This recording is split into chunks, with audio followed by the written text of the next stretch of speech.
Ishu, the fluffy bear cub, stumbles upon a hidden part of the fairy jungle while chasing a butterfly.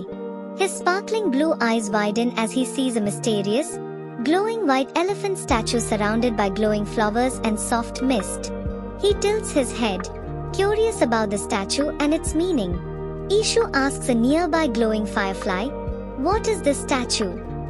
The firefly buzzes around his head, replying that it is the legendary white elephant, an object that looks valuable but is actually a burden to those who possess it.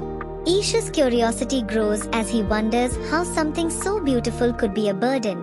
Ishu decides to touch the statue, and as he does, the jungle around him begins to shift. The glowing flowers start to wither, and the once vibrant jungle darkens.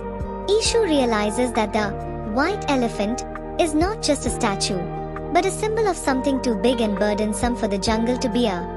After learning the lesson, Ishu steps back, and the jungle slowly returns to its glowing, magical self.